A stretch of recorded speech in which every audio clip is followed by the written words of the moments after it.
teman-teman, apakah kalian sudah mengenali diri kalian masing-masing? Jika belum, simak materi ini. Jadi, mengenal diri ialah proses usaha individu untuk memahami dan mengenali diri sendiri secara menyeluruh. Mulai dari memahami sifat, watak, karakter, emosi, perasaan, dan pola pikir, tentunya potensi diri sendiri secara fisik ataupun psikis. Potensi ini membutuhkan latihan dan pengembangan agar kemampuan bakat ini bisa maksimal. Bakat setiap orang itu berbeda-beda dan sangat bermacam-macam, seperti menyanyi, menari, dan melukis. Perlu diketahui teman-teman, ternyata ada hubungan erat antara mengenali diri dan bakat. Mengenali diri memiliki hubungan yang sangat erat dengan pengenalan bakat, karena keduanya saling melengkapi untuk membantu individu dalam perkembangan yang optimal. Nah, di dalam hubungan ini ada 5 poin yang saling berkaitan. Pertama, mengenali diri mampu menemukan bakat. Dengan memahami diri, seseorang dapat mengetahui bakat dalam bidang apa yang dia sukai, kemampuan apa yang dia miliki, sehingga hal ini menjadi titik awal bagi dia menemukan bakatnya. Oke, yang kedua, bakat menjadi bagian penting dalam proses mengenali diri. Dengan mengetahui bakat, berarti individu mengetahui potensi yang dia miliki. Hal ini menjadi memahami diri individu itu menjadi percaya lebih diri terhadap dirinya sendiri. Ketiga, keduanya saling bersangkutan terhadap arah perkembangan diri dan karir. Seseorang yang memiliki bakat akan menentukan jalan mudah dalam menentukan jurusan pendidikan, pekerjaan, atau kegiatan yang sesuai dengan kemampuannya. Keempat, adanya keterkaitan antara emosional dan motivasional. Seseorang yang mengetahui bakatnya, dia akan menumbuhkan rasa percaya diri, motivasi tinggi, dan kepuasan dalam setiap pekerjaan yang sesuai dia butuhkan. Yang kelima, adanya keseimbangan antara proses perkembangan belajar dan pekerjaan. Hal ini ketika individu memiliki bakat yang cocok, dia akan mampu menentukan setiap pekerjaan dengan sesuai efektivitas kemampuannya. Oke, selanjutnya teman-teman ada contoh mengenali diri dengan bakat. Seperti dalam kehidupan nyata, contohnya siswa yang memiliki bakat dalam menggambar, dia akan lebih fokus percaya diri dalam keterampilan bidang kesenian dibandingkan bidang yang lainnya. Selanjutnya ada manfaat dalam mengenali diri dan bakat. Yang pertama, manfaatnya membantu menentukan arah pendidikan dan karir. Kedua, menumbuhkan rasa percaya diri dan kepuasan diri. Yang ketiga, menghindari salah pilih bidang atau pekerjaan. Yang keempat, meningkatkan motivasi belajar dan bekerja. Kelima, membantu individu agar lebih hidup bermanfaat dan produktif.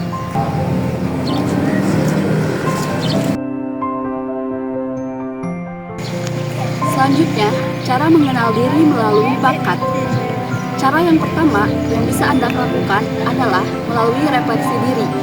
Refleksi diri digunakan untuk merenungkan pengalaman hidup dan kegiatan apa saja yang Anda sukai, serta hal apa saja yang membuat Anda bersemangat ketika Anda melakukan aktivitas tersebut. Langkah kedua, melalui pengalaman dan eksperimen. Artinya, Anda bebas melakukan atau mencoba aktivitas apa saja yang baru, yang positif, yang bisa membantu Anda menemukan bakat yang terpendam di dalam diri Anda. Langkah ketiga, melalui tes atau asesmen bakat. Ada 3 contoh bakat yang bisa Anda lakukan untuk mengenali diri melalui bakat. Tes yang pertama adalah tes psikologi atau empathy test yang berguna untuk mengetahui potensi dan kecenderungan terhadap diri seseorang. Yang kedua, tes kecerdasan majemuk atau multiple intelligence test yang berguna untuk mengetahui kognitif seseorang. Dan yang terakhir, tes ketiga adalah tes minat dan bakat atau contohnya seperti GIS dan DAT. Langkah keempat, melalui observasi. pendapat dari orang lain seperti orang tua, keluarga, guru, dan rekan yang terdekat bisa membantu Anda untuk menemukan bakat yang ada pada diri Anda yang tidak disadari oleh diri Anda sendiri. Karena orang lain bisa saja menemukan keistimewaan atau keunggulan diri kita dari sudut pandang yang berbeda. Langkah kelima bisa melalui kegiatan ekstrakurikuler, dan yang terakhir langkah keenam melalui konseling atau bimbingan karir. Gelap nanti. Udahlah. Oke teman-teman, yang selanjutnya di sini kita akan mengenali berbagai jenis dari bakat. Yang pertama ada bakat umum. Nah, bakat umum ini merupakan salah satu bakat yang dimiliki semua orang dari sejak lahir. Bakat umum ini akan dimiliki oleh setiap orang karena merupakan salah satu kemampuan yang akan dimiliki oleh setiap orang. Contohnya seperti menulis, membaca. Namun bakat itu tidak akan sama.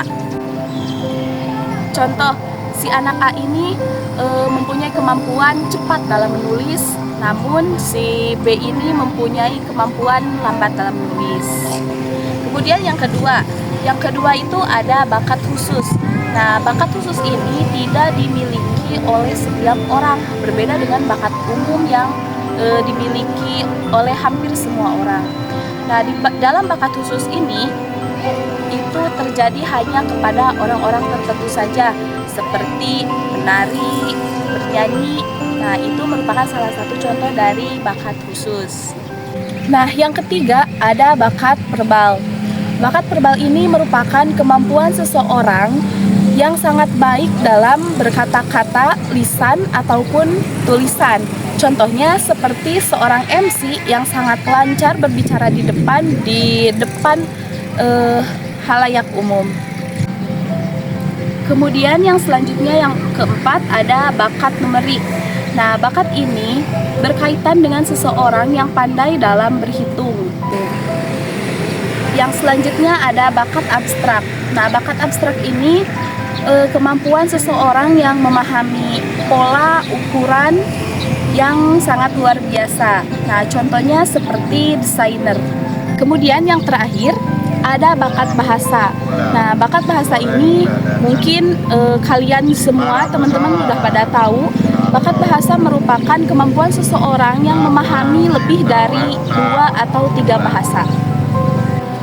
Oke teman-teman, di sini dari kelompok kami akan menampilkan salah satu contoh dari bakat yang dimana bakat ini sudah bersangkutan dengan minatnya sendiri.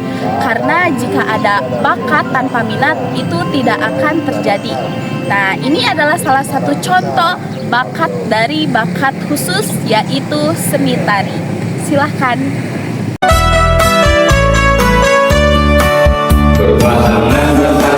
Berpasangan jadi kokoh jadi kokoh, saling cinta saling hormat saling jaga saling ridho, musyawarah urus sakinah.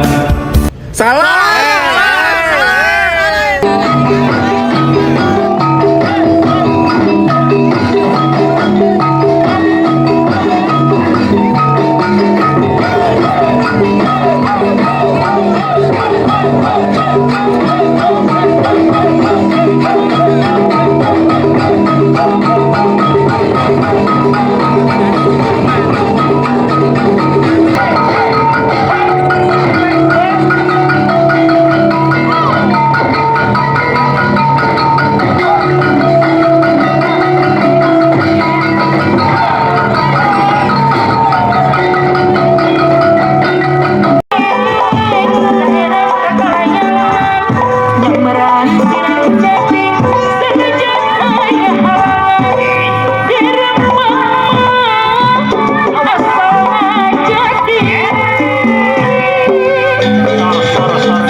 pensa previ